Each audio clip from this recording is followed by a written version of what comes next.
Welcome to the Dishy Dads, the podcast where culinary creativity meets captivating conversations. Stay tuned for delicious recipes, juicy stories, and inspiring guests. All served up just for you. And we're off. And what episode is it? Episode 5. We're back. We're back. We're back, baby. Welcome to the podcast, Gary and Jay and Dishy Dads, and we're off. We are back, baby. Mate? I've never been so consistent at doing something in my life, man. We're doing all right, aren't we? We are doing good. Episode 5, which now puts us Top 1% or something. I'm not saying we've made it. What, but, do you want to know a percentage? Go on. Coffee. I'm watching a bit of Russell. I've been binging podcasts, Russell Brand's podcast, because he was talking about Keir. You know, we need to work on our thumbnails, but he was talking about Keir Starmer representing Jimmy Savile back in the day, getting him off. Really? Right, so he was like head judicial court, whatever, and apparently the case came across his desk, and he didn't press charges at the time. So it's like he's being tainted with that brush of letting Jimmy Savile get away with it. But anyway, on that podcast, On that note of Jimmy completely Savile. different subject. Drinking 3 coffees a day reduces your chance of death by 29%. Well, I've had 6, so there's a good chance I'm going to live forever. Live forever. Yeah. So I did my standard checking it on AI to make sure that's a real thing, and it actually is a real thing. So if you drink 3 coffees a day, your chance of it reduces your chance of mortality by 29%. Also increases your blood flow and your Blood heart flow. rate. Yeah. Well, they reckon the antioxidants in coffee are basically one of the reasons, and then coffee obviously stimulates you, so you do more exercise. Are we trying to make it out this is all healthy and So get to your local coffee shop, Carby or Edison's, and have a couple of coffees. Yeah, definitely. Yeah. Woo-wee. When you I loved it this morning when you turned up. I literally Gary was waving at me out the window like he just had like a small stroke, child, or he just had a Kinder egg or something. I don't know. It was. You watch a video on YouTube, and I was like, ooh. I was like, all right, you're right, mate. Yeah. Well, I'm always laughing when I get to you because, you got For Your Eyes Only just on the corner over Hey, there. have we? Yeah, I don't know if you've noticed, but there's No, there's I didn't realise we had a strip club where I right park my car and I walk in. On the corner, there's Szechuan Kitchen, which is like a little restaurant, and next to it, not that I'd even noticed until I found this out. Didn't know, mate. For Your Eyes Only was right next door, and it was Interesting, because a friend of mine, work colleague, you know who you are, and I'm not going to say his name, I get mad. But he went to the Szechuan restaurant, and his wife and family were on holiday, and his wife just went, "Oh, I wonder where this person is." Looked on his location on a Google Maps, and he popped up right in the centre of For Your Eyes Only, which is right next door. So he received an angry phone call. I mean, he swears to us and to this day that he was in the Szechuan restaurant having a dinner with his friends. But, well, she didn't believe everyone it. takes photos of their food, so I'd want to. Oh, yeah, that is true. Yeah, show me your pictures. Yeah. What was on your menu? Show me your dinner. What was on your menu? God, So I always chuckle a little bit as I walk past the Szechuan kitchen. Oh, mate, going on. Sorry, I think we have to do this now to wrap this one up. Yeah, you gave me some homework last week. I did, mate. Did you? You told me to go home and watch Meghan Markle on Netflix. Yeah. Did you watch it? Yeah, 2 episodes. That's binging. Is that binging? Do you know, I watched one and I was sort of like, I need to know more. I need to know where this goes. Is it a cliffhanger at the end or not? No. I watched 2. I probably could have watched. How many episodes is it? I actually didn't look. I don't know. But my God, yeah, I think some of the things you were saying last week was interesting. I think it's just funny when the way they talk, like she's like, oh, my friend's coming round and I don't know what I can make. I need to rustle up something. Like it was the fridge, and there's this like well-oiled machine in it. It's just like a walk-in fridge. The produce is like fine. Everything's fresh. Everything's in perfectly placed bowls.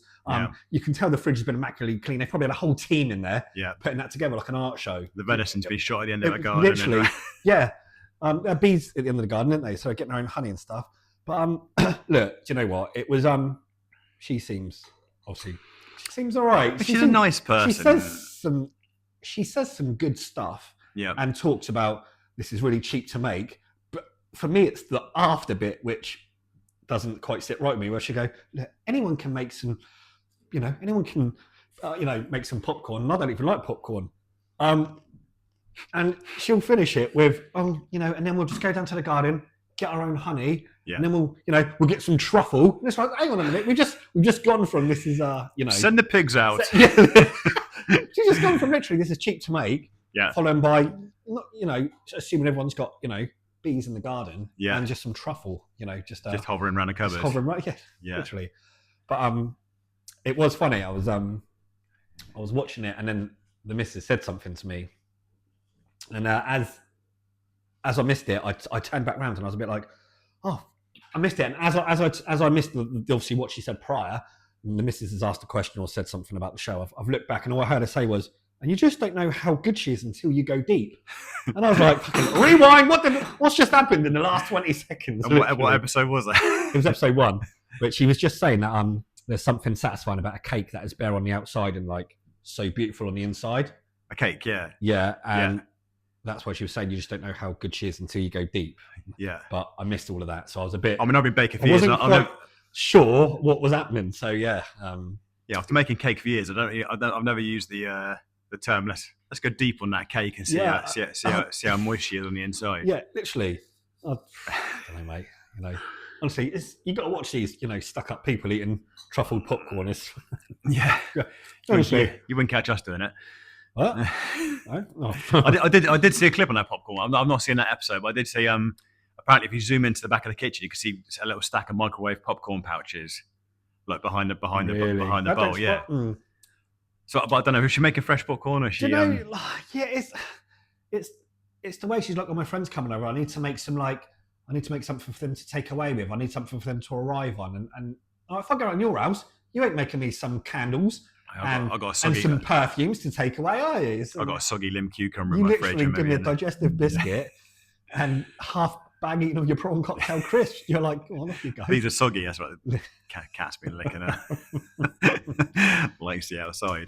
I'm not going to lie, though. I think we will watch another one or two. Yeah. The missus loves Megan, so... it's a good thing to watch together. Yeah. Obviously, we're both watching it for completely different reasons. Are you being policed on what you can say a little bit on how your feelings are? She's like, because obviously I'm naturally just going, what? Hey? Like, just because of the, she doesn't sort of get it. She's just like, yeah, but her friend's just turned up and she's got to quickly rustle something up. And I'm like, pause, fridge open. I'm like, right, let me just take you through the fridge, Maddie. Like, literally, she pulls out the bottom shelf, there's perfectly wrapped bacon, like perfectly from the butchers, I need exactly 100 grams. It's 100 grams. Funnily enough, exactly that. And I was just like, look at this beautiful fruit and vegetables. And I was like, that's perfect. That's in season. It's great. It's fresh. It's vibrant. You can see all of the signs there. That's probably a good bit of veg. Yeah. And she's obviously, not everyone's going to look at it like we look at it. She's like, I might have just been in there for a little bit of time. And I was like, that was literally picked yesterday from the garden. By the assistant. by Jeeves. Yeah. And, get out there. But it's raining. Get out there. Yeah. So there's just mixed emotions. But see, my wife didn't even comment. I got into bed, whacked the tablet on and put an episode on. And my wife knows my feelings about Meghan Markle. She didn't even say anything. She looked at me like, are you feeling all right?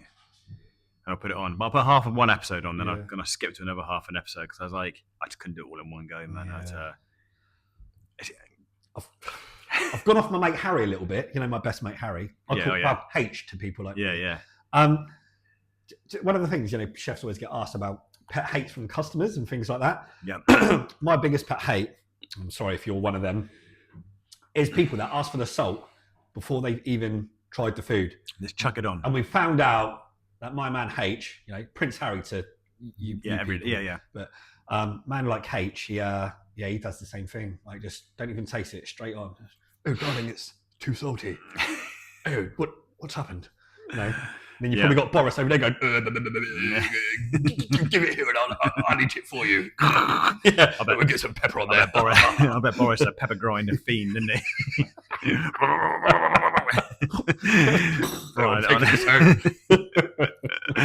Oh yeah, it's true. Yeah, you get a lot of that, don't you? Yeah. Salt and pepper going on. Talking of pepper, why do waiters in Italian restaurants not trust you to put pepper on your own food? Yeah. And why is it always, where do they get that chair leg from? Have you noticed? You look over, there's a chair in the corner that's limp because, you know. A 46-incher on the go. That's right, mate, I've got you. Me and a group of friends went to an Italian restaurant. You know, they come over with a Parmesan. They went, do us Parmesan. Yeah. Say when. And I just sat there like this. Yeah. And she was getting, you could see her going red in the face. She's going, ooh, don't stop. It was like, I literally done that last week. Did you? Yeah. Oh, yeah, it was Maddie's birthday weekend, wasn't it? Did you go out? Do you go out to eat anywhere? What did we do? Did we go out? Did we put it on? I can't remember. I saw the photographs from the zoo. Was it the zoo yesterday? Went to the zoo. On our birthday weekend, my friend was boxing. He's a professional boxer. Yeah. He was down at the BIC in Bournemouth. So I sort of had to decline our birthday weekend and go and watch boxing. Because that was obviously a bit more important. Yeah. You know, obviously, it's priorities, isn't it? Well, you know, she doesn't seem to see it like that, Carrie. I don't know what it is, but you know, no, she bless her. She was great. I did obviously ask. I'm only joking. I went there, she'd film me in. Permission, you know? teacher. I'd come in and she'd give me a swift look. Teacher permission slip. Yeah. What did we do? Did we go out? Oh, this is awkward, mate. This is just the age we're at, where you kind of. Is this what happens? A little bit of dribble rolls out. Did you go see someone live? I saw a photograph of was that the bottom? That might have been the box and somebody on stage. I think you went for dinner. Oh, I think you went for dinner, didn't you? I did buy my wife tickets to go and see the ballet, Swan Lake at the Mayflower. Yeah. Her and her mum loves ballet as well, so I said, look, you know. Oh, man, bulge I'm not. Yeah, but I wanted them to go together and stuff, so I bought them tickets. And they went and had a lovely evening. So yeah, it's a little bit different this year in terms of birthday, but we did go out, but everything was just not on the birthday. It was a bit around it, yeah. So, but she was alright. She didn't mind. Yeah, she's but look, I bought her a nice birthday present. Nice, mate. Just tied a bow around it. Yeah. I've got to teach a dad joke. I've done a little selection of dad jokes. Go on. She'll love a joke. Why did the cross-eyed teacher get fired? Why? Because she couldn't control her pupils. Boom. I'm going to try and slip in conversations as we go along. I love that. Yeah, that's a good idea. The fact that you're ready for this is. I know. I'm prepared. Yeah. What's new though? Anything been going on? In my life, what is weird? What is new? Does your missus still love you? Like you? Yeah, I think so. Yeah. Another busy week. Yeah, I did e-commerce, kind of a little meet up with local businesses in Winchester today, which was good, which was nice it's nice to network, isn't it? Because sometimes when business is hard, if you all kind of sit down, we talked about it just turned into a therapy session. We all just sat there. You just have a cry together. Yeah. The comment did come up: is it worse drowning or drowning together? But it's, no, it was a good positive meeting, and everyone. We're here to talk, mate. So please, you know. We did say next time we'll take a therapist to sit in the corner, just to say a bit like I said. We do this. I said Mondays are going to turn into my therapy day, aren't they? Whereas roadie Shane's not here today because he's still getting over last week's episode. Is he? He went and cried for 3 hours. Did he? Yeah.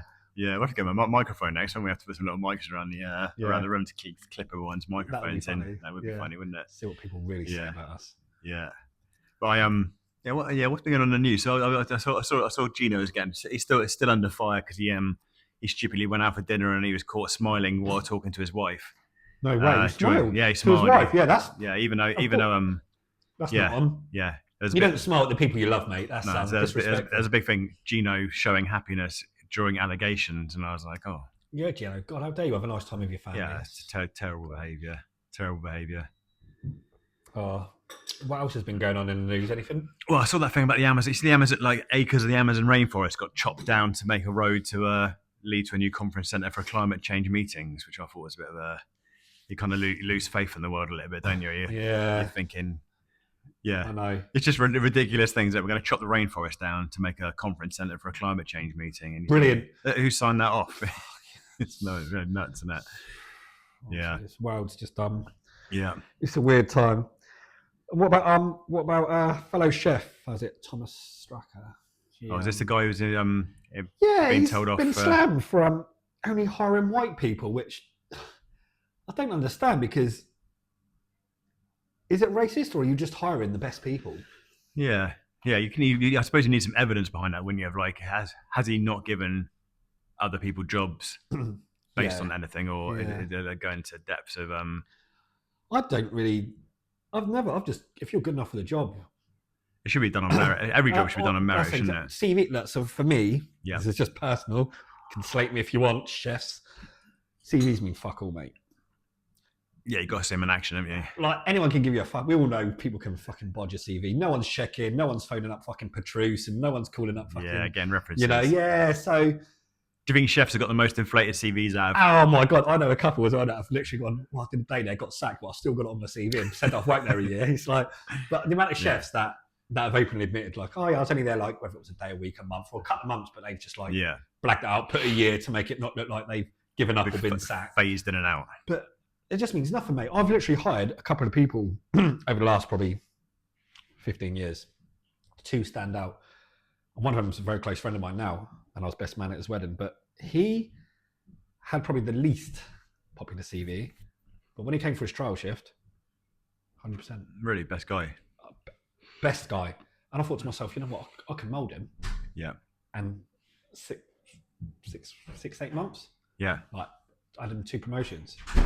Yeah, you know, guided them in. Yeah, I don't know. You either want it or you don't in this industry. It's a bit of a fuck. This industry is, you've got to love what you do because it's not for everyone. If you don't love it, you shouldn't even be in it because it is brutal. It's hard. It's hard. It's hard. But his CV was I think he only worked in 2 places. Yeah. You know, naturally, you know, sitting there with the owner, it's just gone, oh, you know, CV's a bit, and I'm just gone, well, it's well written. It makes sense. It's put together well. Yeah.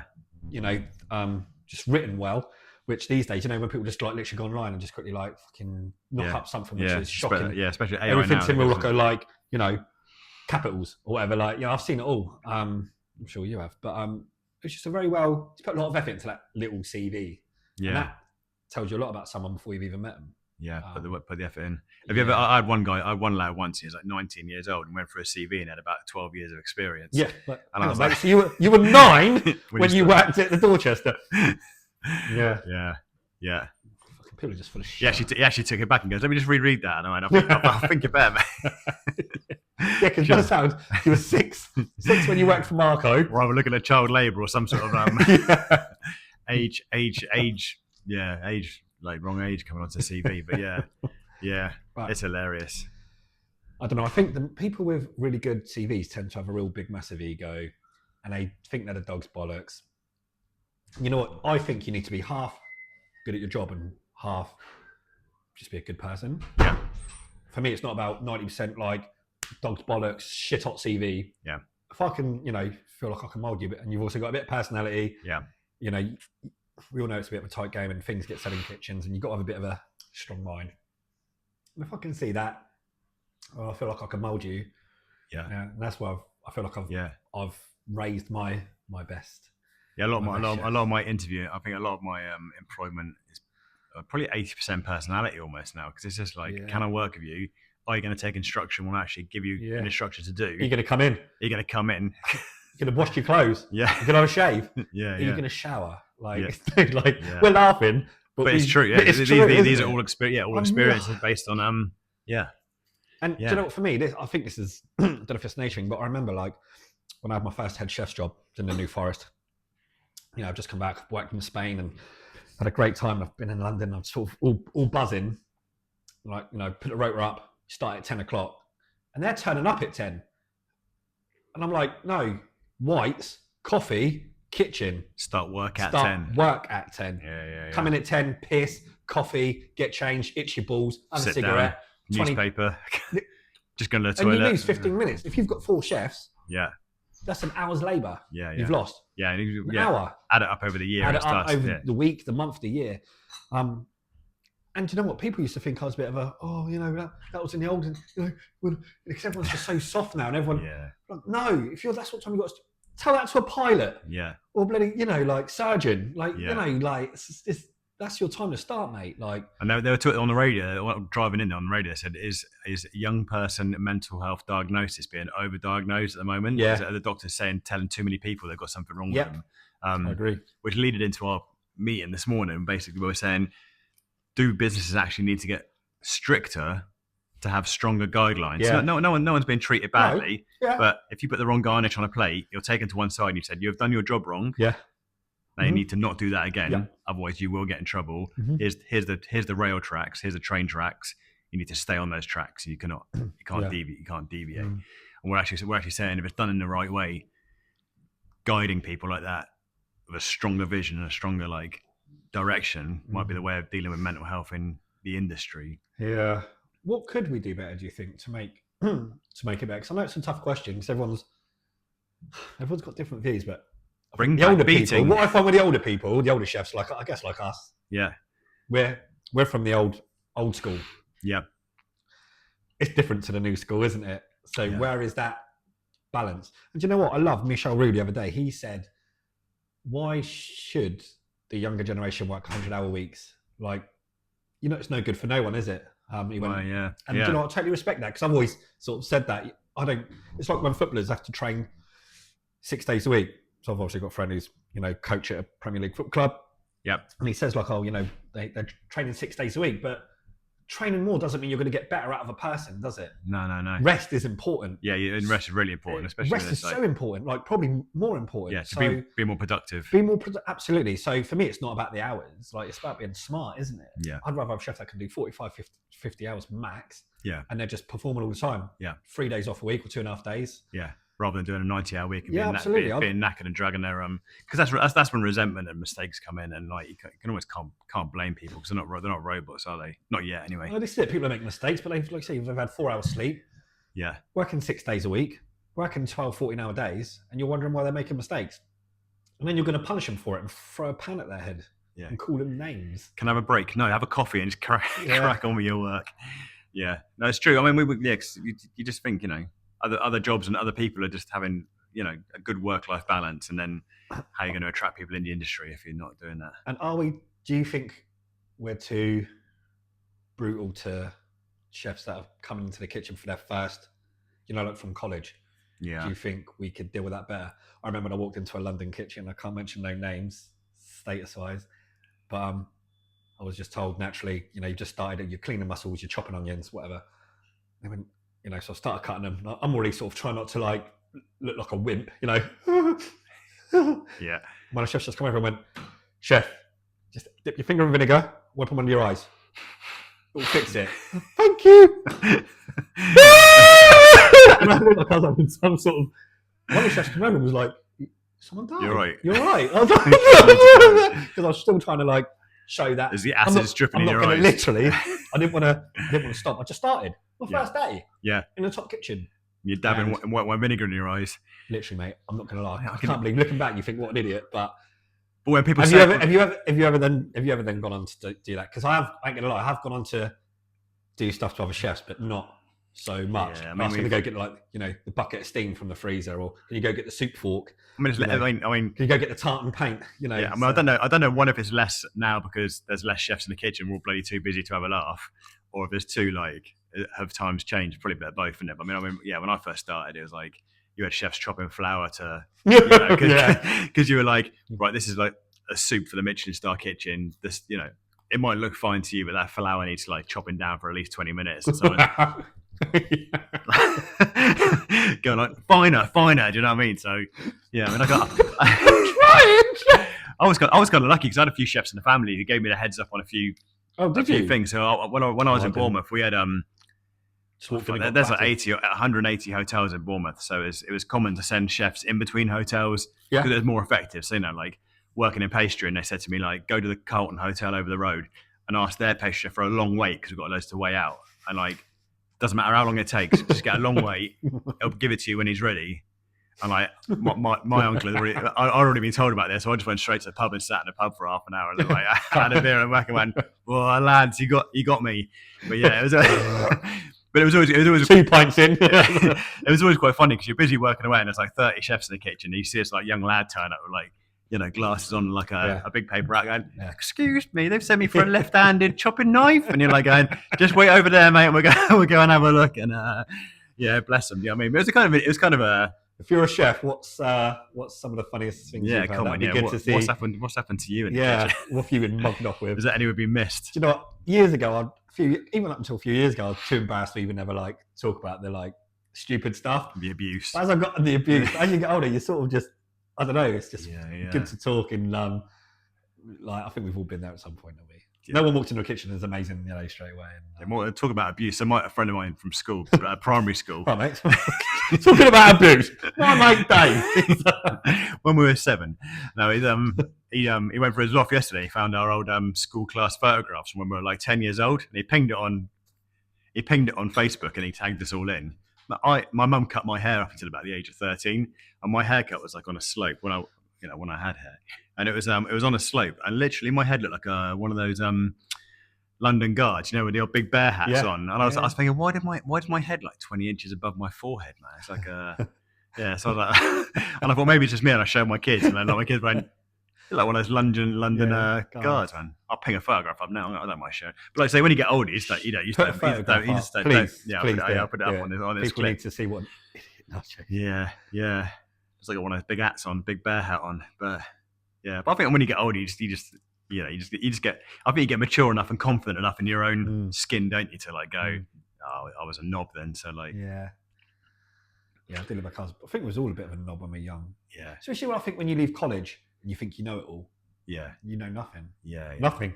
Like, in fact, I remember thinking, I'll make the best Mediterranean soup or whatever.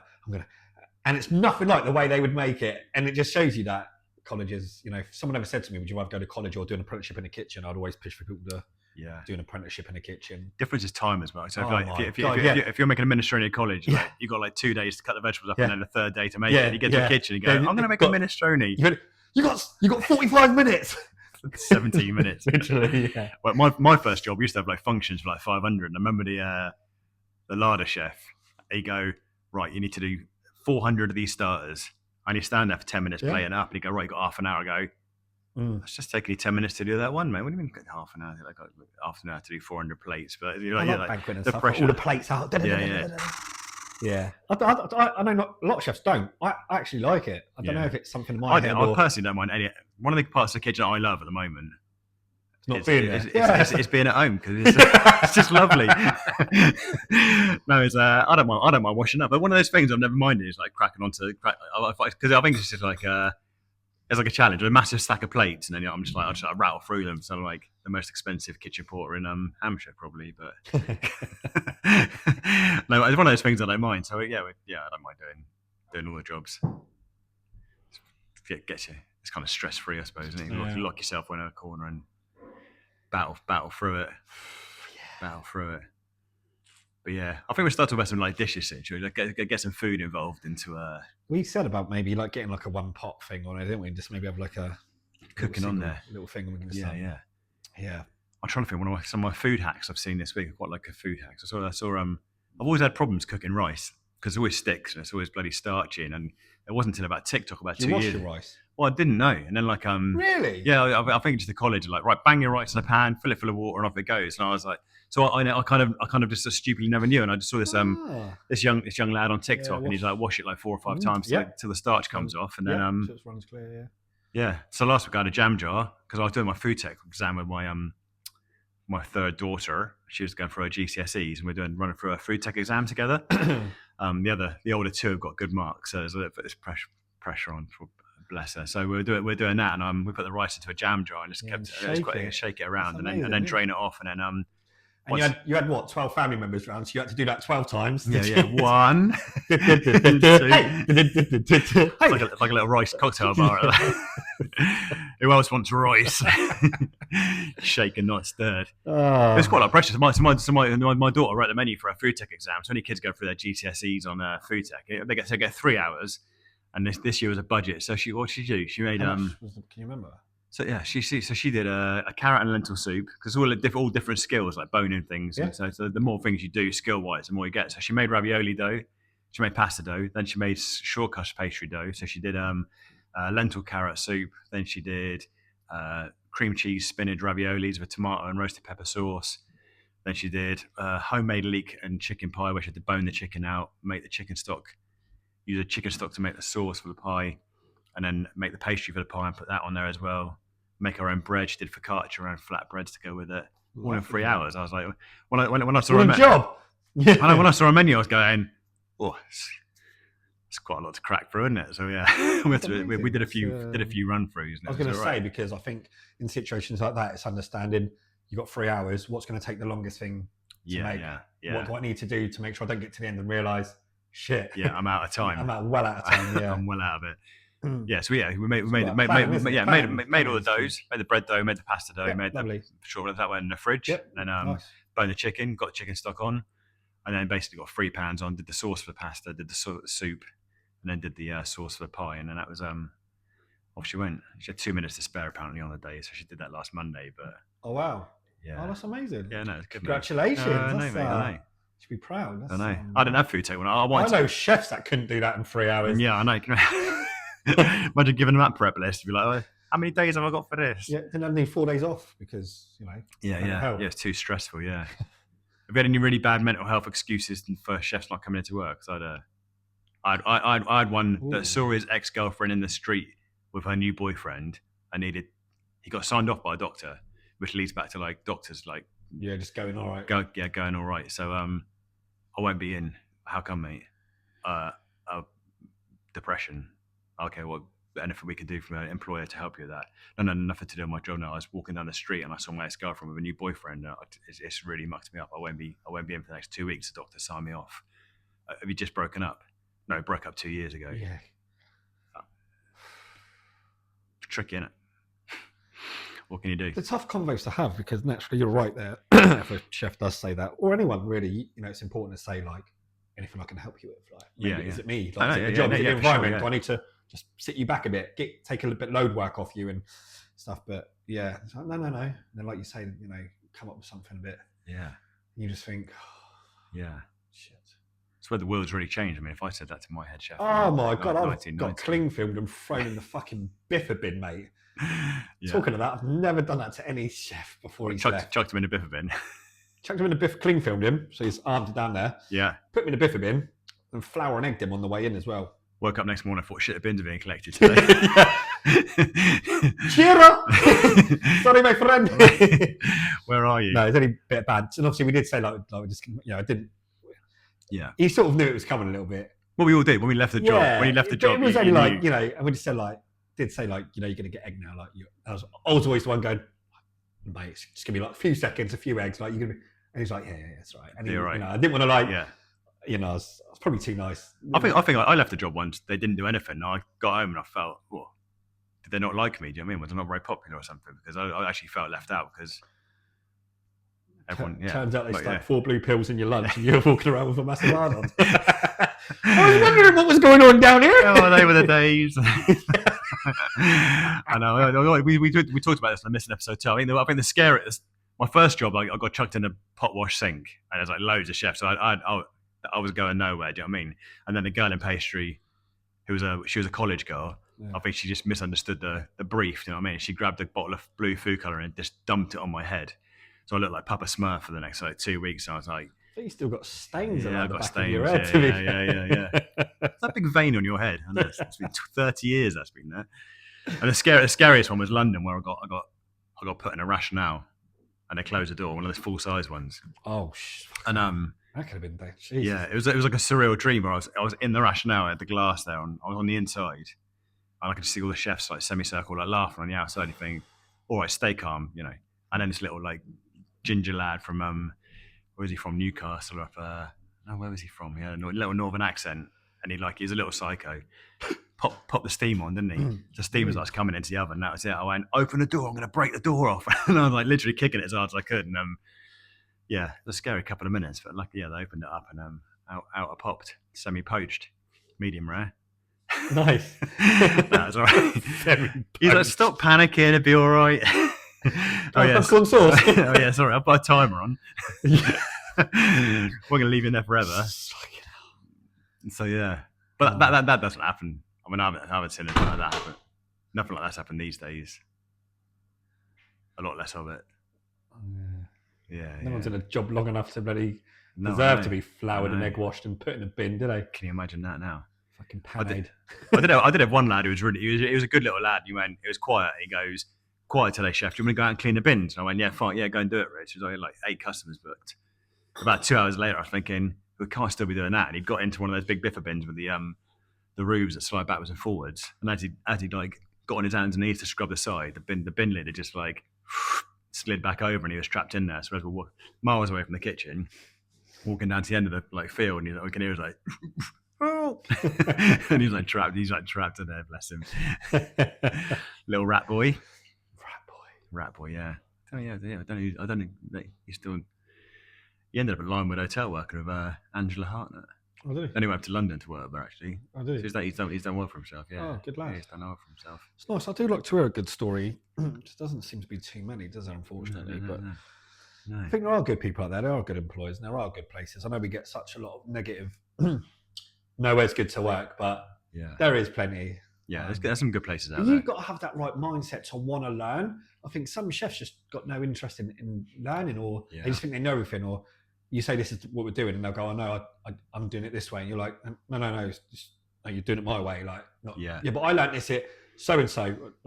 That's their mate. I mean, every kitchen does something different. Does it differently, doesn't it? So you've got to take that on. And I always say this to people: like, you could be in a room with 20 of the best chefs in the world, and everyone's making a lasagna, making it up. Yeah, all differently. But it's all about the end result. Yeah. It all fucking tastes good. And have you got the right attitude to stand there and go, "Oh yeah, I like the way you put smoked cheese in that. Yeah. What does that taste like?" You taste it. Go, right. From now on, I'll use that, and then take bits of information from different people.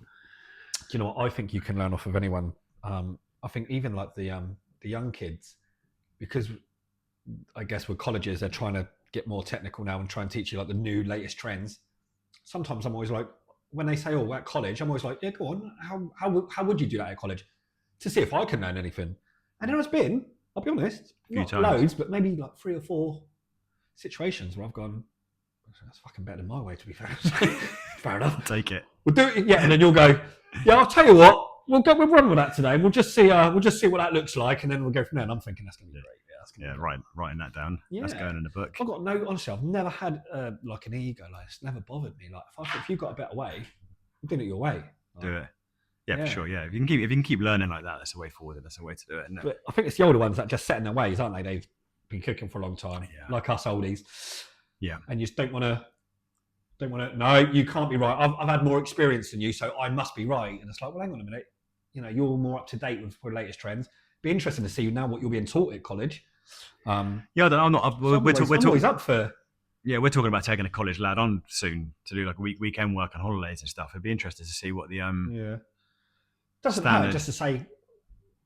How did you get shown that? Yeah. How did you get shown that? Yeah, because I was in the Isle of Wight, and then there was a phase where like we had so it's a Priory Bay hotel. It's a good hotel.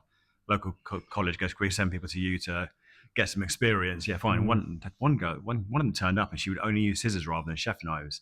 So I said, "I can chop these chives." So she put all the chives into a tub, got a pair of scissors, and was like doing this. I went, "What are you doing that for?" She went, "Oh, the college lecturer said it's so we don't cut ourselves." Oh, so I was like, "Oh, yeah, that's just idiot. That's just stupid."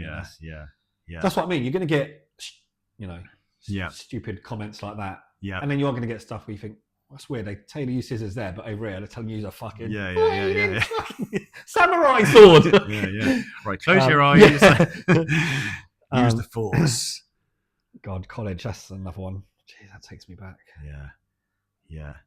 Where did you do your? I was at Bournemouth and Poole College, so I did. Bournemouth and Poole. Who told? It might be my mum said to me. I said, "Oh, should I go to college or go to work?" And then she said about doing day release. It's just because you get the best of both worlds. You get some money coming in your pocket, and you get qualified by the college at the end of it. So I did that. It's a little bit. Yeah, I kind of missed out on that educational bit, but I did have the best of both worlds. I had chefs basically. It was quite difficult because I had some decent chefs teaching me, like a French dressing. Like I had a French guy going, "We do a French dressing like this. Now we put chopped herbs in it, blah, blah, and like you elevate it, like putting a little bit of lemon juice into it, and getting like went to college and made it, and then the lecturer's going, mustard, vinegar, oil, stupid, going, "Oh, but this 3 Michelin star head chef said this is a great way to shut up." Hang on, who's the Michelin star chef here? I'm trying to. So I had a college lecturer. He really disliked me for that because he shouted at me saying I should know it. I mean, I was like 16 years old, and he goes, "How do you bone a chicken?" "Gary, you should know this. You work in a 5-star hotel." I'm going, "Oh, well, I'm on the veg section." Literally, I'm just starting I'm here to learn. Yeah. You should know it. And then I'd do something I had learned at the hotel, and wrong. So I was like going, "Okay, I'm just going to stand here." And then, Yeah. He tried to get me kicked out in the end. He said to my employer that I wasn't going to college, but I was there every day. I was lucky because I went to college to do full time, and as we were going, I felt like I felt in my head maybe it was not as intense and as fast as I thought it'd be. I guess it's college, so it is a bit slow. And I just thought, I feel like it's gonna be a long 2 years. Yeah. And luckily, one of the guys who wasn't my personal lecturer, but he was another lecturer there, he came in and he took us for a class for a day. I think everyone was ill, whatever, and he's obviously liked a little bit of what he's seen. He just said, "Oh, like, what's your plans after?" And I sort of said, like, "Oh, I'll finish my jobs here. Like, anything else I can do for anyone else?" I ended up helping other chefs, because I was just a bit thingy. And then he went, "How do you feel about going from full time to part time?" And I was like, "Oh no, well, I'll be here for 4 years." And he went, "But come and work for me 3 days a week." Okay. He had a catering company. I think I might have mentioned it before, right behind the college. Yeah. He said, "Work for me, and I can sign you off." With me there. Yeah, of course, yeah. Oh my God! So, can you imagine? He's a catering company. We had contracts at the Portsmouth Football Club and a few other places. Did a lot of the Tour de France and stuff like that. It was all outside catering, but the menus changed weekly. So I was learning a lot. Probably the other way around. Now I'm like, oh Jesus Christ! But I was just getting signed off so quick, and I ended up passing, I think, 6 months before. Oh, nice. Finishing. Yeah, we did. One of the girls worked for us. She was doing that. She had a folder, and I went, "What do you need to do to pass this?" She went, "I need to make pasta." I went, "Right, come on, bring a camera." She's like, "Nice." Pasta. They're ticking and signing them off. So yeah, the college lecturer came out each week and signed her off, and he went, "Lovely, you'll be done in 3 months," kind of thing. And that was yeah, good, isn't it? Yeah, I did 706 1 and 2, which is the older. Yeah, mine's MVQ. You're City and Guilds. Yeah, but I was the last year. So I did 706. I did 706 1, and I was going back to do 706 2. So this is the last year. Then it'd be MVQs, and my lecturer goes, "We're doing resits for 706 2 in 3 months because you've been working in a hotel. I recommend you just do it because you might pass it." And I did, and then I got 706 1 and 2, and I wouldn't have to go for the MVQ, otherwise I'd notice it. So I trimmed off 2 years of college just by being really clever. No, no, it was literally the only hard bit. The 706 2 exam, you had to learn everything English and French. So you had like a picture of a pig. I personally think it was a different exam. So you had to learn it all, then go into an exam like school, and then sit down and like go, "I know this." And you didn't know what questions were coming. Yeah. It's very much like a school exam. So like they'd show you a picture of a cow or a pig, and you had to break it down into all the cuts, English and French. Yeah, which is probably like there's no need for it in modern day kitchens now. But my first question was name 12 types of melon. Question 1, and I was like, just woke up, mate. Like watermelon, Galia melon. Well, once you get down to 6, you're like, going, I'm only halfway here. Yeah. How many bloody melons are there? That's a lot of melons. Me, I'm a melon. Yeah. What are you? Melon head. Yeah, that's funny. Yeah. No, I think hospitality is changing for the better. I do still speak to a few people in London, a few other places up north, but I think everyone is now trying to make things better. Yeah, like 4-day weeks. That seems to be the big one now. A lot of chefs are getting 3 days. Like you're still doing your 12 hours a day. Yeah, but just 4 days a week. So they tend to give you two days off together, and then also you go back for a couple of days, then a day off, and then I think even now, possibly even a weekend, a month off. In the hospitality, as you know, that's unheard of. Yeah, sort of unheard of. I just think I was getting sacked about a weekend off. No, but you know what? It used to make us feel like we could never even ask. No, I know, yeah. And you always feel like you say, like, you're going to get, like, let's be joking, that's our busiest time, mate. Yeah, I was in London. And you want to go and see your friends? You want to go to your mum's wedding? Like, sorry, chef, I'll work. Do you want to work here? Yeah. Oh, my uncle's died. Yeah? Yeah. Wait, when did your mum get married? Saturday? Yeah. Right. Yeah. To the point where I remember I got rotated off on a Saturday because the chef was just in a good mood. I sat him down and I had a real concerned chat going, am I being fired? Is something wrong? Have I done something wrong? And he'd be like, no, why you go? Give me next Saturday off, and am I out? He'd be like, no. You said your girlfriend's birthday. I'm going, no, I'll come in. I'll come in for the evening. Yeah. Make sure I'm working. Yeah. No. It's I used to feel like that, and I think that's why a lot of people end up leaving a place quick when they realise there's no even just a little, I'll just say rewards. I don't know if that's too extreme, but just nothing for them. No. At least. No. What we want from you is minimum wage, maximum effort. Yeah, by the way, you can't see your friends, have any evenings off, get any vitamin D, go for a walk, eat. You can't, do any washing at home. You know. Well, I want you to give me 100% all the time. So I went to work for a famous chef, and I won't name it, a very famous restaurant. And they went, my interview, I did like a 3 or 4 day stage for the interview, and they went, "Have you got a girlfriend?" I went, "Oh yeah." They went, "Dump her." And I went, and I laughed. And he went, "I'm serious. Dump her. You won't see her." So just to focus on the restaurant or the business and your own personal career, finish it now, because you get Sunday night off on Monday, so that's you're not going to be able to see her. So just finish it. That's brutal. I know. I don't think no one's ever said that to me. There's been a couple of relationships I've had in the past where, looking back on it, that probably was why they didn't succeed, because I was probably just a shit boyfriend. But, yeah. We're talking about this because I was talking about when I got divorced, and at the time I was like, God, I work all the hours under the sun to provide for the family. Yeah. I'm grafting my ass off. I'm coming home. I'm sitting down, I'm having a beer. There's nothing else I can do for this marriage apart from I'm literally grafting and grafting. Yeah. And then years afterwards, you think all you realise is all women want is a bit of attention. Time and attention. Yeah. And that's what definitely knocked me on the head a little bit. Still, as you know, we still do a lot of stuff together, and we're still busy, but we make time for our family. We do well. We've got good structure, haven't we? Yeah, I think, and that makes me wake up. I wake up happy every day to go to work. Yeah, I feel blessed. I feel happy. Can you remember them days waking up oh fucking here we go again, love it. How many of them have you had? I remember a stage where I was getting home at 11 o'clock every night, and everyone's in the street. The house lights were off. They're all in bed, ready. They're done. And my family's in bed asleep. Yeah. I'd get a beer, I'd sit down on the PlayStation or put a TV on and go. A bit of you I'm the only one in the whole street that's doing this. And there's a guy down the road polishing his speedboat in his driveway, and he's got his weekends off and his nights off. And I'm going, I don't know, I made a mistake. but it's just work-life balance, isn't it? You are in control of your own destiny, and if you for sure. And unfortunately, you gotta. I think that's what it's hard, isn't it? But I think you need to do that for at least a little bit of your life to really understand what life's about.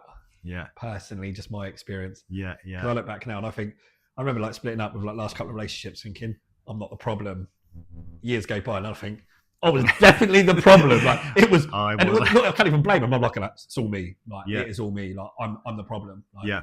And all, like you said, all I'm thinking is, I'm working my ass off to provide and give us a good life. I'm getting treated and like you're treating me like this, when really they're like, just be nice for you to make an effort. Yeah. You get home, you're knackered. And if they are awake, or bless them, they've stayed awake for you. Yeah. You're not really. You don't want to chat. You don't want to chat. Right. Looking back into the habit of what I was doing, because I was working hard and I was getting home late, I'd have a few beers or a bottle of wine because I got a stressful service, bottle of wine, and then now I know that alcohol makes me grumpy. If I drink regularly, then my general mood's just. And I think that's how it starts. And before you know it, it's not one bottle, it's two. It's not 2 beers, it's 5. And before you know it, like I say, you're more ratty, you're more pissed off. You take it out on your wife, your kids, your family, whatever, and you just end up becoming more of a shit bit of an arsehole in the house. And when I burnt out and ended up in hospital, that's when I realised I was probably 33 at the time. 33, 34? 33? Yeah. I thought, fucking, I've been doing this for 15 years, 16 years. Yeah. All the hours, lost relationships, missed out on a lot of stuff. Yeah. Weddings, birthdays, life, just even getting some vitamin D. It just sort of makes you realise a little bit, doesn't it? I always look back at. I know you're trying to get your career and do well. You do look back at all the family things you missed for that job. And that job doesn't even remember you now. Literally looking at family photos. No, Jay's not in that one. No, Jay's not in that one. No, Jay wasn't there. No, Jay wasn't there in that one. No, not I one Bristolian. No, he wasn't there. Where is he? Literally, we just talked about 4 different parties and weddings. I was at none of them. Yeah. And I was literally just you rocked up at 1 a.m. like that. Do you know what? It just made me think how shit was I? Yeah. I concentrated so much on my career, just didn't make any time for anyone. Yeah. Anyone. Yeah. So if you're watching, bit of a shit person. I'm sorry. Yeah, sorry. Stop complaining it. Can you donate just £2 a month to Jay Guinness? You see that dad joke Survivor video I shared the other day? I put it on story. There's a great video out there. It's like dad joke Survivor. So it's filmed That sounds wrong. Like abused kids, like kids who've like grown up homeless, whatever. It's like that. I went to the kitchen and said to my dad, "Dad, I'm hungry." "All right, hungry. Oh, I'm dad." And then the sad music kicks in. And he's like, so my son was watching that, and he didn't laugh for all of them. I was like laughing at it until we got to the end one, and the end one's a little girl, and she went, I went to my dad, "Dad, can you make me a sandwich?" "Abracadabra, you're a sandwich." And I was like, oh. And he was howling for ages. he loved that one. But yeah, that's funny, man. Oh, St. Patrick's Day today. I got reminded on the way in. All right. Talk about drinking. All right, mate. We were trying to support them be better. Like, be better by get Guinness. to the gym, go for walks. Drink more water. Yeah. Look after yourself a bit more. There's black, you going. Wait for a piss up later on tonight. Who's going to Guinness? It's St. Patrick's Day today. You like that? So, yeah. I worked in Ireland for about just under a year.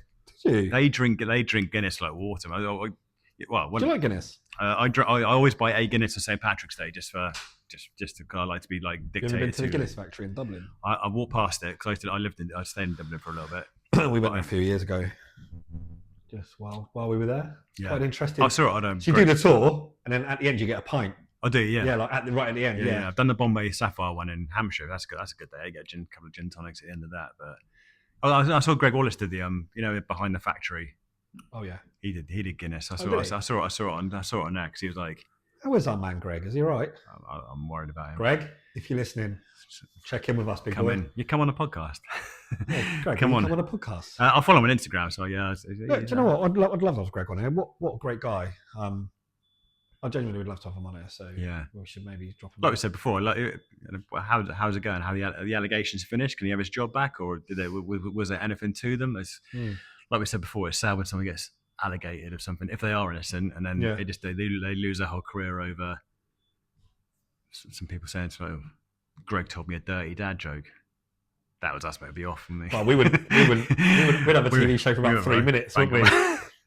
Wouldn't we know? Production teams put complaints in series 1. Gary and Jay. Yeah, news straight off. Who are these people?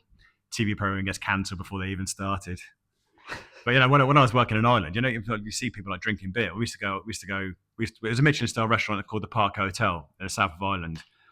110 seats, I think it had. So it's a big place right on the coast. We used to do loads of seafood platters, and then after work we used to go out and there was a Irish lad, Dermot, chef de party. He'd sink Guinness like 2 or 3 pints in a row, like literally.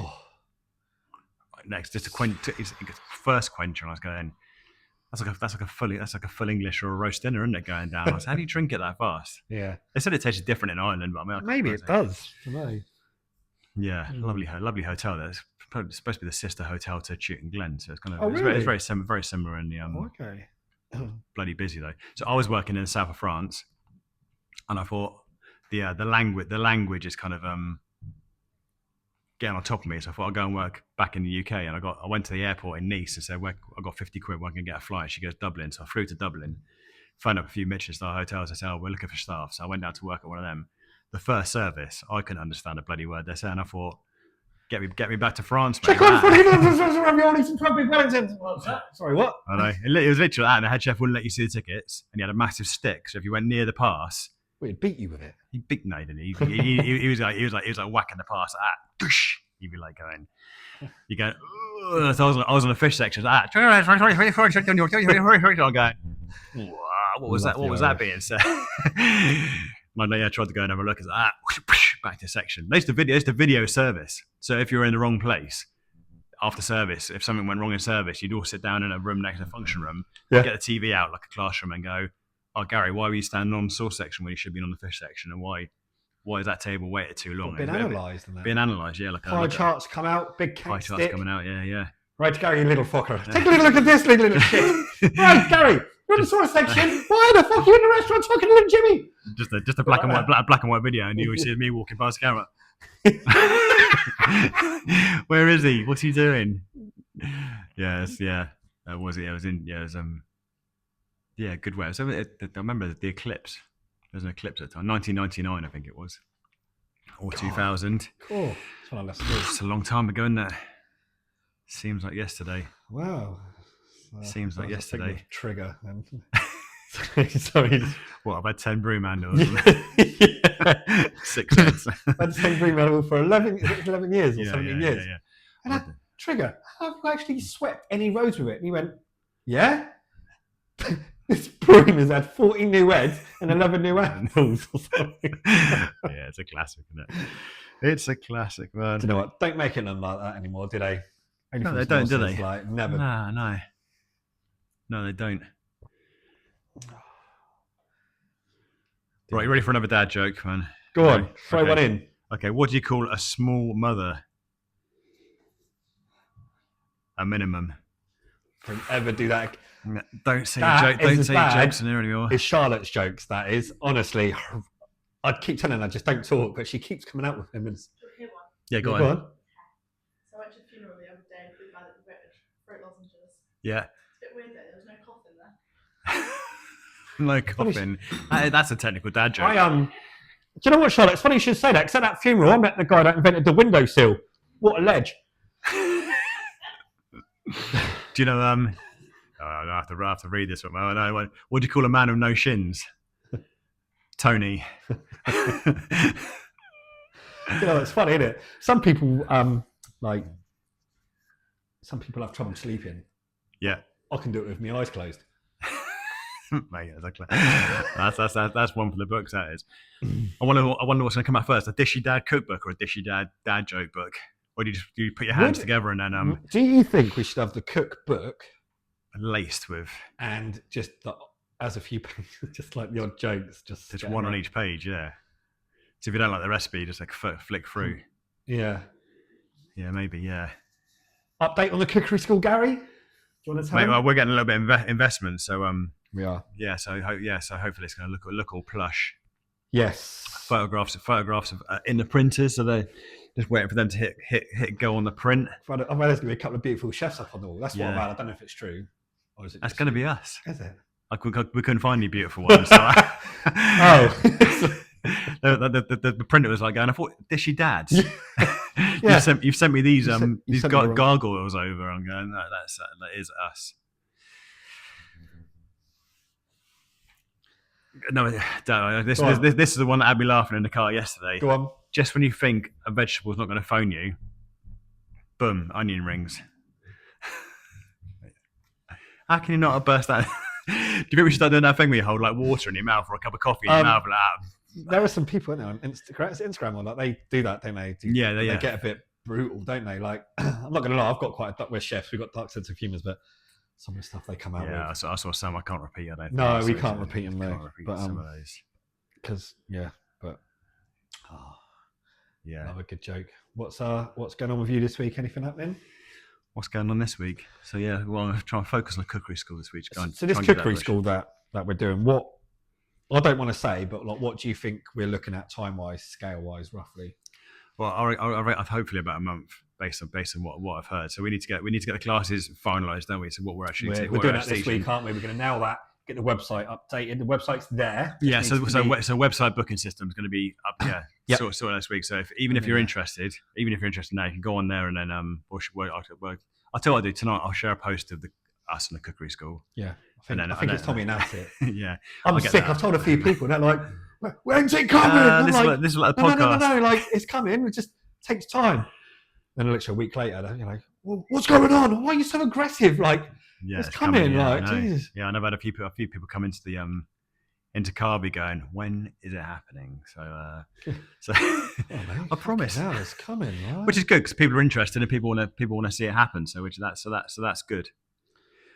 So getting it up there. So that's yeah. So it's good. The space is cleared. The water and the electric's up there now, which wasn't up there. I think that was the biggest. That was a problem, but we're there now. It's there now. Yeah, you can actually wash your hands if you get filthy fingers. Classic filthy fingers. So but I think within the next, say, 2 weeks max, it will be live to book. Yeah, I think it's the plan. Yeah. And then we'll start from in probably I don't know, 4 to 6 weeks after that, because we need time to obviously get the bookings in and stuff, don't we? Yeah, we're going to do a social media dry run, aren't we? We are going to do a sort of press night with a few people, and gives us the opportunity, doesn't it, just to little run through. Yeah. get used to the kitchen, get used to talking to people, because we're rubbish at that. Watching our behaviour and stuff. Yeah, and then they've got at the end tell us how awful we were. Make sure I don't get a stage struck and so I stand at the front of it. So how many have we finalised? How many? So like you said, so it was looking at 10, but we're thinking we're going to get benches made that are going to be suitable for 2 people. So we measured out the space. So I should get like 8 benches in there. So that's 16 people. We've got a dinner table that fits 8. So half of those people can sit down and enjoy the evening. The other half can watch them, have fun. So we're just there. Right, you go over and eat your food. And so I was thinking, one thing we could do is break it into like, I sit down with the first half and then you sit down with the second half, maybe, or we'll try and get more chairs around there, or we'll find a way. Table to sort of push onto it and get a few. Yeah, we probably could do. Yeah, we just buy another table to like. Yeah, we probably could do. You know what it is? We got so excited, we just gone so full out so quick. But obviously the teething problems are just sort of creeping up on us. But we're just trying to work out what ways best. Yeah, I mean, there's plenty of space, so it's easily fixable. It's a good space, easily fixable. Yeah. So we've got an Instagram account which is Winchester Cookery School, and Winchester Cookery School. So we've got an Instagram, Winchester Cookery School. I guess a photographs of the space on there. You can have a look at. I'll stick it on the old gram later. Or the grammar later. The grammar later. Do I put a post up and actually say? Yeah. If I share if I put a post up on the Dishy Dad sharing it's coming, and I'll tag in the other account of where it is, and we'll put some pictures of spaces up on there, and then because that'd be good. That'd be good to go. People can see where the space is. People can see the development of the space. People can see me wandering. People don't know what it's looking like. No. So we should start sharing some. Sharing some love. I'm really excited to announce it. Obviously, there's a few people that know, obviously, but luckily we've done a podcast. We're not just all talk. Yeah. We're going to do a podcast, a cookery school. It only took us a year to do it. So But look, we're here. We're in a good flow of it. Well, I mean, it seems like a long time ago, but you think we're at the foodie festival doing the cook-offs on the stage, and that's when we started saying, "Oh, let's do this together." And then that's kind of where the name Dishy Dads came from. We're like, what can we call ourselves? And the guys at Foodie Festival said that'd be great. That's a great name. Yeah, they did. Yeah, I think it's a great name. I still love it. Yeah, no, it's good. And I messaged a guy who's got a catering podcast. Said, "Oh, can we go on there?" And he went, "I'm in Dubai." I went, "Okay, well, not. If we come on holiday to Dubai, then maybe." But he did go Dishy Dads. What an epic name for a podcast! No, but seriously though, we laugh about this, and I know we're doing this now on the podcast, but we could just go for like 2 days and go on this podcast. For sure. Just 2 men, like having a little get a little bit of sun, but just me and you. Yeah, we'll pay over there. Business expense. Well, it is. A business trip to Dubai. But why not? No, definitely, Something to talk about. If anyone's got a podcast out there and want us to come on it, then let us know. We'll we could almost do like a couple, couldn't we? Yeah, rattle them out. Also, if you think you'd be good on our podcast, drop us a message. Drop us a message. Yeah, definitely. I feel like we've done like 5 now. We're just sort of coming into our element a bit. We've nailed out how we're doing things. Yeah, got a little comfortable. Format. It's there almost, isn't it? So I just think now, in the next definitely 2 to 3 episodes, I feel like we could probably then start get a guest on. Yeah. Ease them in. So just got to work out how to work the audio, but we'll get there. Yeah. Oh yeah, it's it'd be a free. Yeah, it'd be a threesome. Oh. Hold on, because we've got a format coming. What are the questions? We've got some questions we're going to try and fire out to guests when they come on. He flicks through the pages. I feel like a newsreader. Yeah. No. Today. Here we go. Yeah. Quick fire questions for a podcast. What's the wildest thing you've ever cooked or refused to cook in a kitchen? A mushroom I cooked once was wild. Was it?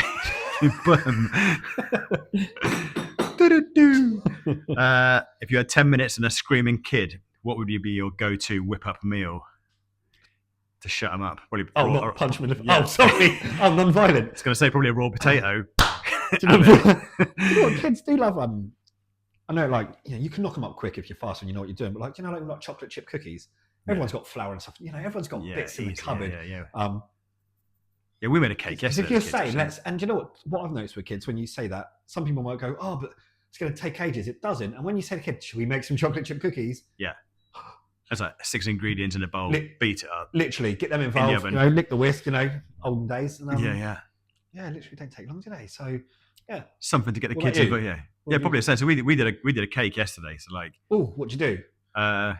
like classic old school cake with like hundreds of thousands and stuff. So we just made like a Victoria Oh, sponge. yeah. But like you say, the kids were bored and they were kind of like playing up, and it's like, right, let's make a cake. And there's like 4 or 5 ingredients in a bowl. Whacked it in the oven for 25 minutes. Made some icing up. The icing never made it to the cake because the kids were like, this is delicious. But even so, hundreds of thousands on top, and then that was it. Nice little cake. Kept them busy for I like know an people hour. might laugh at that, Yeah. but let's be real. I bet everyone deep down loves an old school cake. Yeah, loves an old school cake. Who Yeah. doesn't? And just Thousands. it's just that satisfying thing where the cake's actually rising in the oven. So your kids are stuck on YouTube. They were sat in front of the oven, looking in the window, like going, "Oh, it's rising, Dad. Is it ready? Is it ready?" So we took it out, put the little knife in, showed them how to, the clean knife trick to make sure the knife was clean before it was ready. Came out. Yeah. The only hard bit was when it came out. They're like, "Right, I'm ready," and we're like, "We've got to let it cool down, kids, before the icing goes on." They're like, Yeah. "Why? Yeah. Why?" There's something soothing about baking. I'm not going to sit here and tell you that I'm the biggest baker, but I don't mind it. And I think sometimes just to have a relaxing evening. Yeah. Sometimes just making a Victoria sponge, as silly as it sounds, just making a tart. Yeah, skill for the kids as well, isn't it, to be fair? Yeah, definitely. Everyone says to me, "Oh, you expecting your son to be a chef when he's older?" And I'm like, I'm never going to make him. He'll be what he wants to be. Yeah. I'll give him that opportunity to go to college, uni, and we'll, but obviously, naturally, yeah, being able to cook. Yeah, if you go to uni and you're able to cook, life. Yeah, for sure. So yeah, I'll teach him to cook, but just to live. Yeah, no, exactly. It's a life skill. It's a life skill, isn't it? Yeah. So yeah, absolutely, we're already on it already. Like me and the little one, like hold him up while we're. Like getting the whisk to, mix it around, and he'll like flick it up in the air. Yeah. It's just bolognese all up the wall and stuff. Yeah. But no, do you know what's amazing? I don't know if this is good or bad. I think it is good, but obviously, naturally, everyone assumes being a chef. My son eats, a Michelin dinner every day. Yeah, we all know that's not the case. Obviously, he has some pouches. That's all kids do, and obviously, some days I cook, so he gets a bit of both. But now, like, we'll give him the bolognese, Ella's one, whatever it is, like, he's raging. He's like, where's the good stuff? Like, and he's almost now, like, almost starting to be like, I don't like that. Like, what's he does that. No. Yeah. But if I make one that Daddy's made, yeah, he likes it. He enjoys it more. Not out the pouch, because he's not stupid, but you can see, So when it comes to him plated, well, I say plated, you know what I mean? Yeah. But he genuinely eats. He's on TripAdvisor, 4 out of 5. Dad's a bit of a prick, but he's service was all right. Yeah, service was okay. Came on time. Mum thinks she's funny. Dad's a douche. Yeah. But do you know what? Things like cottage pie, bolognese, like these sort of gnocchi, like kids will eat all of these, mate. Like like they're soft, aren't they? Like they're easy dishes. I like a cottage. I might have cottage pie tonight, man. Mashed potato. It's funny you should say that. I've actually got the missus messaged me and she went, "Don't forget, we've got that mince to use." We'll say we. No, you. She does that a lot, my missus. Yeah, we need to use up this. And I'll be like, when you say we, what are you going to make? She's like, well, no, she meant more you, but I was just trying to be polite. The royal we. Yeah, the royal we, yeah. Back to Megan. But, back to Megan, yeah. So I need to, I might make some meatballs, Italian tomato sauce.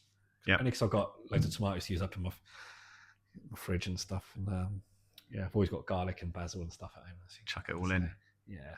I ain't gonna. I do probably. I don't want to say samey, but we all know like tomato sauces can go in so many different directions, can't they? So sometimes I'll make a little batch just to like use up. I'm a big sort of try to use up everything in the house all the time. It gets hard sometimes naturally, but even if it is just like tomato sauces, as you know, are easy. Yeah. If you have got like say zucchini.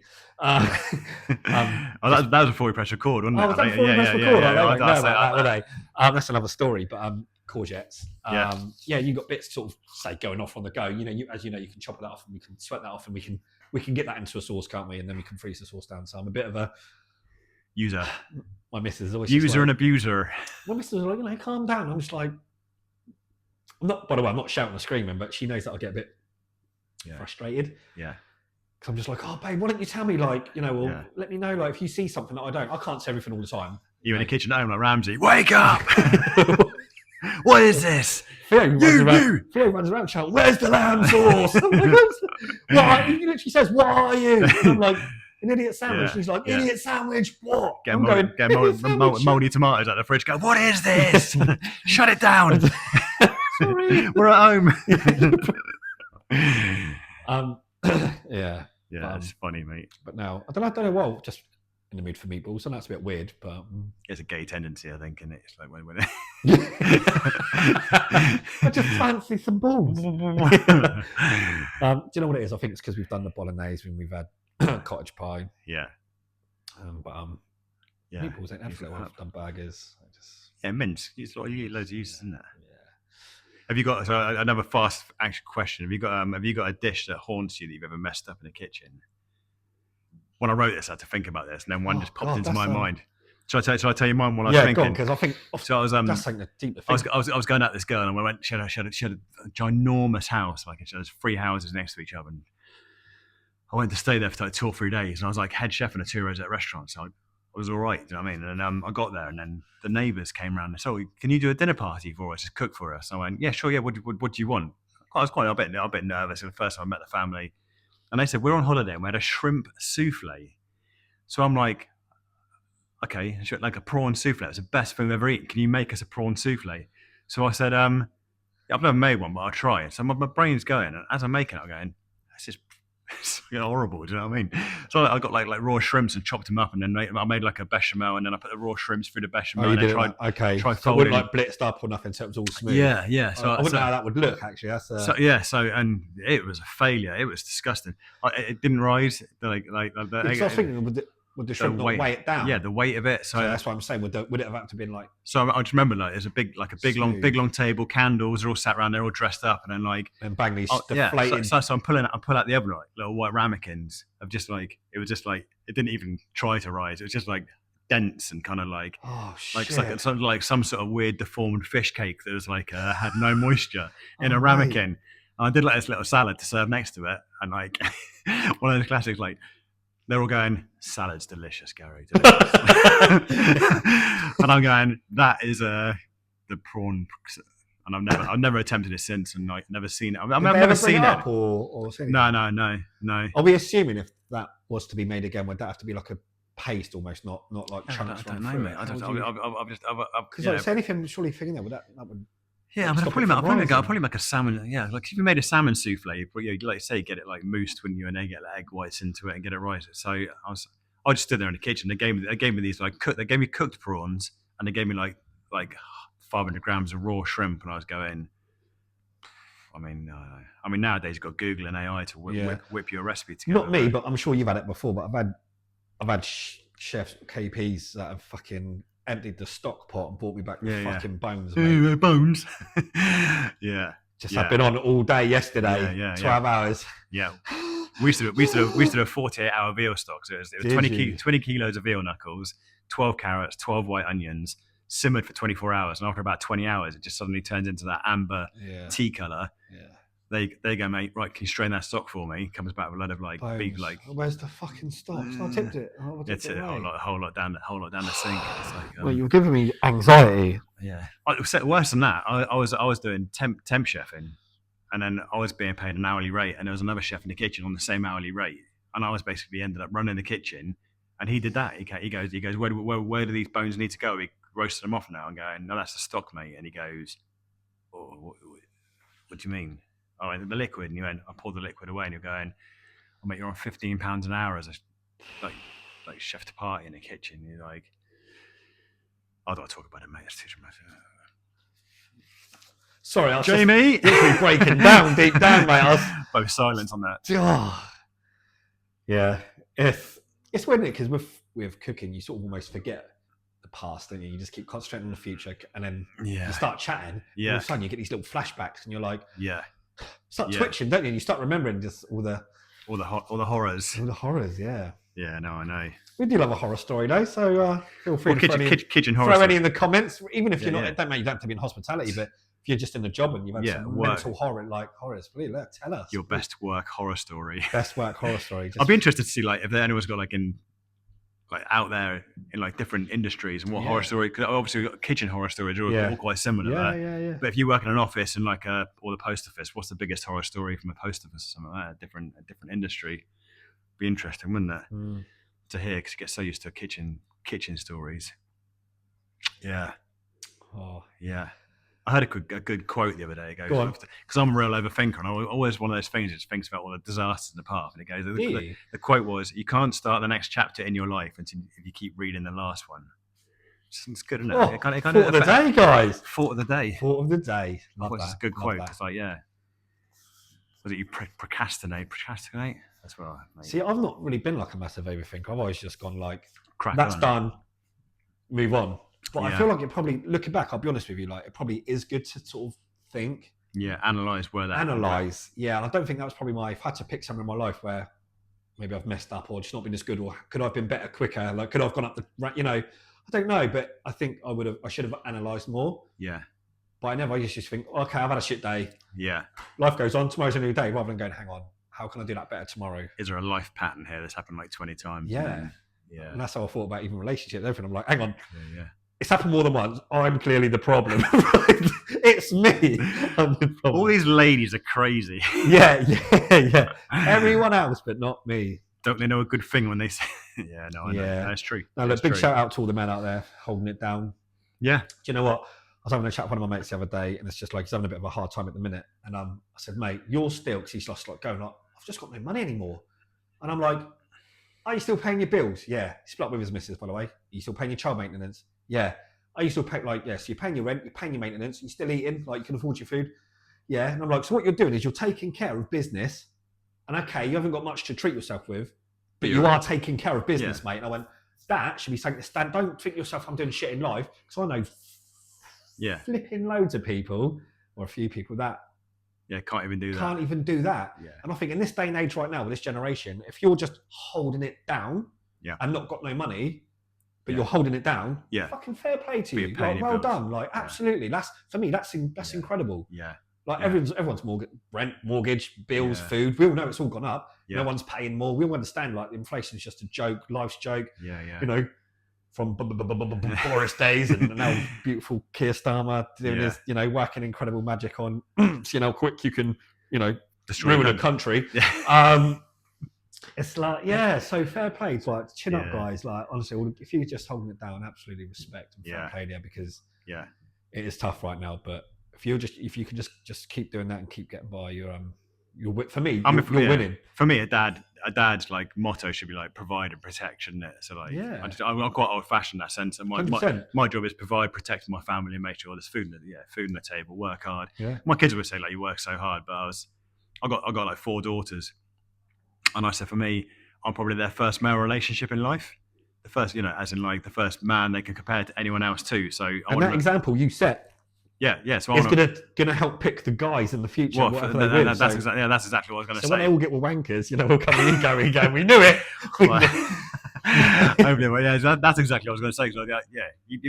For me, it keeps my moral compass definitely like on point. Because I think I'm an example to those kids, and if they meet someone else down the life, and do you know what, mate? I love that you're saying that. And even though I've got boy, but it's important for me. I'm raising him right to how to treat a woman. Yeah, for sure. You know, like it'll be like that sort of thing. And I just think life is a bit weird in how who's supposed to have what role and who's supposed to do what for who. And it's complicated. Do you know what? I think the society's just made it complicated now. It is really complicated. But do you know what, mate?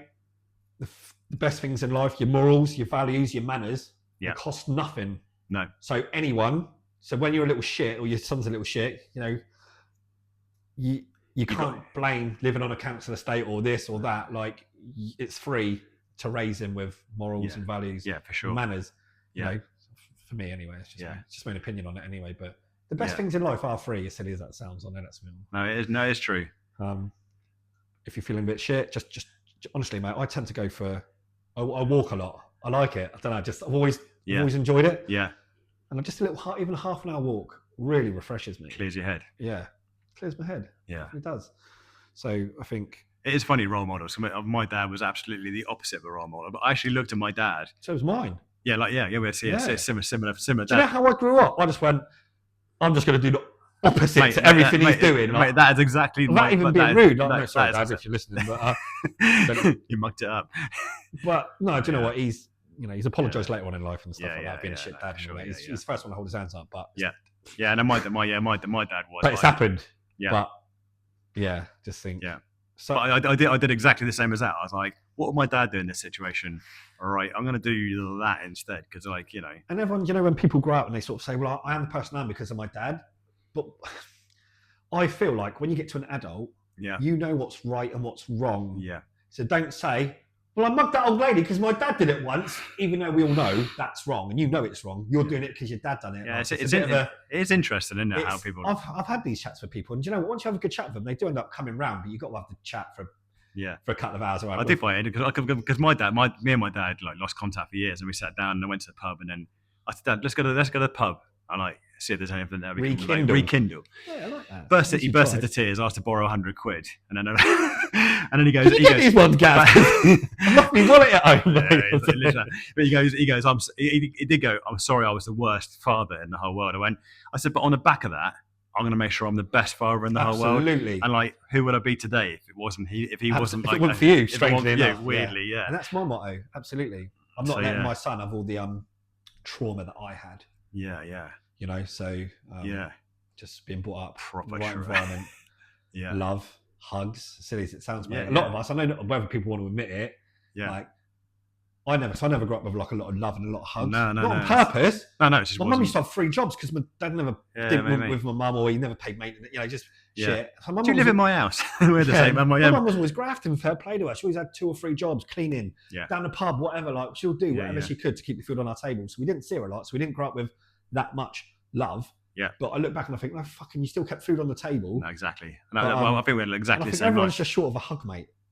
Yeah, no, exactly. And a bit of love. Yeah. Honestly. Yeah. And I think for me personally now, success as a parent, now I've got 3 kids that are grown up, 16, 18 and 20, 16, 19 and 20. But they all want to spend time with me, and they all like my oldest at Christmas goes, "Dad, you're my best friend." I love that. And I went, for me as a parent and father, I feel like, cheers, son. I mean, you feel like you've done it right. Do you know what I mean? Like, God, I'll tell you what, that's the biggest compliment you can ask for. That is, if they're independent, they want to spend time with you now. If you secretly didn't go and have a little cry in the garden, mate, I did, yeah. Did you have a little moment? These onions, you know what onions? I get some white wine vinegar. Dabbing it on.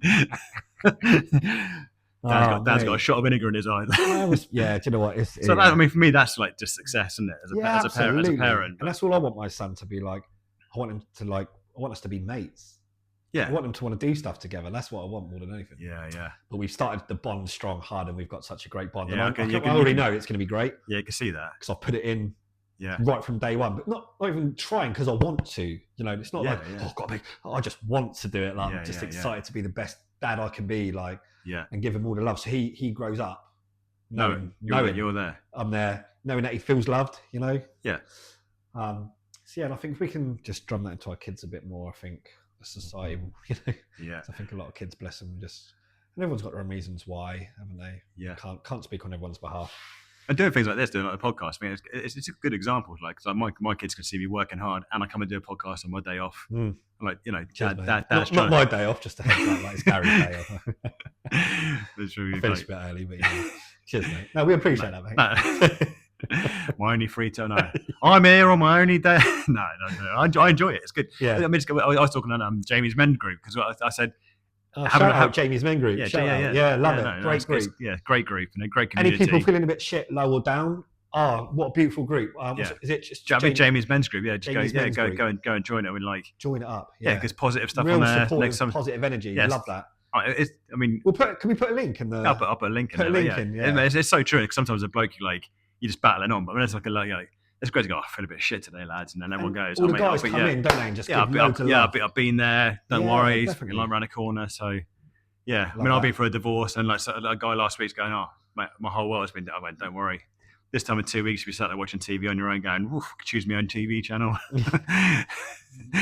It's always a silver lining somewhere along the line. Yeah, but like I say, it is about supporting the hard times, and that Jamie's Men's group, you can see clearly if you've generally got something to say. Yeah. People they will reply. Like you will get lots of replies. There's no one sitting there going, like people are all there because they've been there or are there. Yeah, want to do a bit of support. Some people don't like the type, they just like to read other comments, and get just feel comforting by someone else going through the same thing and stuff. But we should get Jamie on. Yeah, he said he'd come on. Did he say yeah? Yeah, he said give me a shout. I said let's just get ready. Absolutely. Let's try and work out how to use microphones and like stuff. That's your homework now. You I give know, me mate, I know, homework I last know. week. It's your homework. With everything else that you've got to do. But I enjoyed the podcast. I enjoy coming out and having a. So it's good to have a chance to meet up and come and do something. Yeah, so definitely. it's nice, mate. Oh, on that note, mate, should we? Yeah. Sign off for another day. Yeah. Go and research more dad jokes. Yeah. Just to find me chuckling. If you want Gary to stop doing dad jokes, yeah. please put in. Please there. donate. Please support the cause by to GoFundMe for stuff. Just do that. No more. Yeah, cool. Yeah. Drop us a comment. Yeah, we love a comment, guys. Yeah, so love a please, comment, honestly, yeah. we just love it. Don't make it about anything. Yeah. Your own experiences, something you've liked on ours. Just Instagram, YouTube. Tell us to shut up and stop the jokes. Stop the jokes. Please. Stop the jokes. If you guys talk about Chris one more time. Yeah, we know Brannigan's. No one cares about your prawn cocktail, Gary. Might get a pink t-shirt, prawn cocktail lover on it. Oh. First merch coming soon. Prawn cocktail lover. I'm a little bit upset with Brannigan's. I'm actually going to Google it. Is there like? I think when I was looking for those pictures, I think you can get them on Amazon. Can you actually? I think so. Yeah, I think it's a link came up like get them on Amazon. It might be Gary, a 20. Can you wrap this show up, mate? Because I need to. Right. Join us next week as Jay finds a 20-year-old packet of Brannigan's. Come on. See you next week. Guys, thank you for listening to the Dishy Dad podcast today with me, Gary, and Jay. Join us in next week's episode, and please feel free to drop us a comment on all major platforms.